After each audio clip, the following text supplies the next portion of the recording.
Hello student, बेटा आज हम हमारा नेक्स्ट टॉपिक करते हैं। लास्ट जो टॉपिक चल रहा था वो था हमारा इकोनॉमिक रिफॉर्म्स अंडर लिबरलाइजेशन। ठीक है, जो उदारीकरण है उसके अंतर्गत क्या क्या आर्थिक सुधार हुए। ठीक है, तो दो आर्थिक सुधार मैं आपको करवा चुकी थी कि इंडस्ट्रियल सेक्टर में क्या क्या रिफॉर्म्स हुए और फाइनेंशियल सेक्टर में क्या क्या हुए। ठीक है, आज हम करते हैं हमारे फिस्कल सेक्टर में।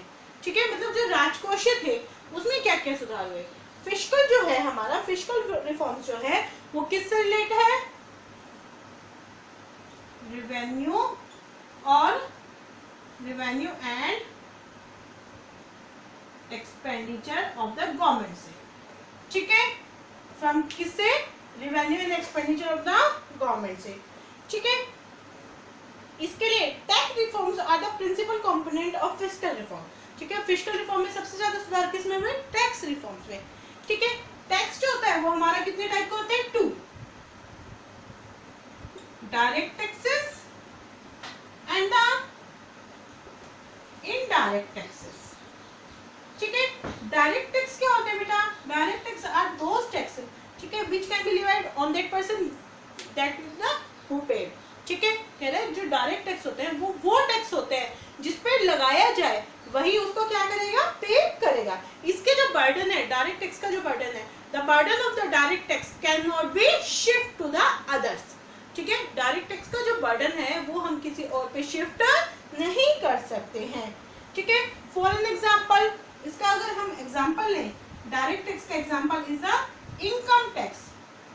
ठीक है, इनकम टैक्स हम किसी और पे शिफ्ट नहीं कर सकते। इनकम टैक्स इज द आयकर, किस पे लगेगा, जो आप पैसे कमा रहे हो उस पे लगेगा, आप इसको शिफ्ट नहीं कर सकते हो। ठीक है, इनडायरेक्ट टैक्स वो होते हैं बेटा जिसके बर्डन को हम शिफ्ट कर सकते हैं। ठीक है, लाइक दैट जो गुड्स और सर्विस पे लगता है, GST, goods and service tax, इसको हम शिफ्ट कर सकते हैं। ठीक है, जैसे प्रोड्यूसर किस पे करता है, होलसेलर पे, होलसेलर रिटेलर पे, रिटेलर कस्टमर पे। ठीक है, अंडरस्टूड, इसके जो बर्डन है उसको शिफ्ट किया जा सकता है। ठीक है, कैसे, गुड्स में अमाउंट, गुड्स के जो प्राइसेस है उसमें अमाउंट ऐड अप करके। ठीक है, लिबरलाइजेशन से पहले क्या था, गवर्नमेंट का जो टैक्स स्ट्रक्चर था वो बहुत कॉम्प्लेक्स था। ठीक है, मतलब बहुत ही एक तो कठोर और उलझा हुआ सा था। ठीक है, लोग क्या करते थे, उससे बचते थे। ठीक है, टैक्स बचाने की कोशिश बहुत ज्यादा करते थे, इससे गवर्नमेंट की इनकम नहीं होती थी, रेवेन्यू नहीं होती थी, खर्चे तो होंगे लेकिन इनकम नहीं होती थी। ठीक है, इससे क्योंकि क्या होता था, जब कॉम्प्लेक्स होगा तो जो टैक्स बर्डन होगा वो हैवी हो जाएगा। अंडरस्टूड, लेकिन लिबरलाइजेशन के बाद जो टैक्स बर्डन था वो क्या हो गया, सिंपल। अंडरस्टूड, ठीक है, टैक्स जो स्ट्रक्चर था वो क्या हो गया, सिंप्लीफाइड और मॉडरेटेड हो गया। ठीक है, लोगों को समझ में आने लगा। अंडरस्टूड, इससे क्या हुआ, जब समझ में आने लगा लोग बचते नहीं थे, ठीक है, बल्कि टैक्स देते थे। अंडरस्टूड, तो इस तरीके से हमारे क्या हुए, फिस्कल रिफॉर्म्स हुए। ठीक है, last one is the external sector reforms. External sector मतलब जो रेस्ट ऑफ द वर्ल्ड है, मतलब फॉरेन कंट्रीज से। ठीक है, उसमें भी कुछ सुधार हुए। इसमें इनके सुधारों में इंक्लूड है, इसमें क्या क्या रिफॉर्म्स हुए थे हमारे,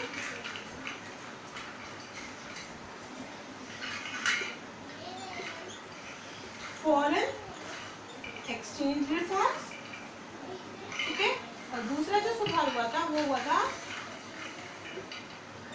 फॉरेन ट्रेड पॉलिसी रिफॉर्म्स।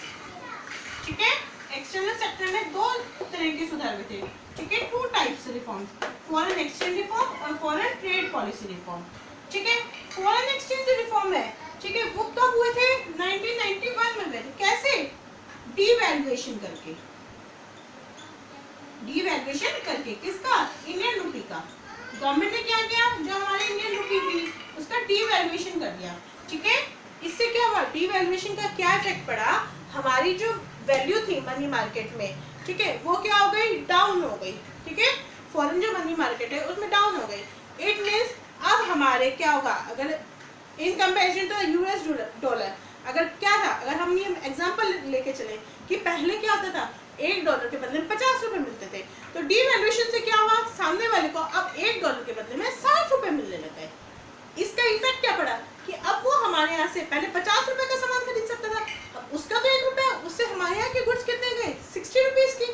ठीक है, इसका सबसे ज्यादा इफेक्ट पड़ा हमारे एक्सपोर्ट पे, क्योंकि सामने वाले को क्या लगी, हमारे जो गुड्स है वो और चीपेस्ट लगे, सस्ते लगे। इससे क्या हो गए, हमारे जो हमारे एक्सपोर्ट थे वो क्या हो गए, इंक्रीज हो गए। अगर एक्सपोर्ट इंक्रीज हो गए तो सामने से क्या आएगी, हमें पेमेंट मिलेगी।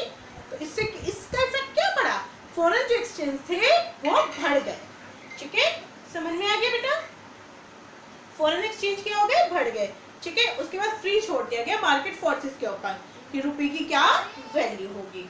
ठीक है, this increases supply of foreign currency into the Indian market by way of higher export of the domestic goods and services. ठीक है, कह रहा है फॉलोड बाय डीवैल्यूएशन इन 1991, जैसे जैसे हमने इसको फॉलो किया 91 में, the foreign exchange value of Indian rupee in the international money market was left to the free play of market forces. ठीक है, उसके बाद ये क्या हो गया, अपने आप उसको छोड़ दिया गया फ्री, कि अब जो वैल्यू डिसाइड होगी वो मार्केट फोर्सेस के थ्रू होगी, कि कितनी किसकी डिमांड है, किसकी कितनी सप्लाई है। ठीक है, आज भी क्या होती है, फॉरेन एक्सचेंज की कैसे वैल्यू डिसाइड होती है, मार्केट फोर्सेस के थ्रू।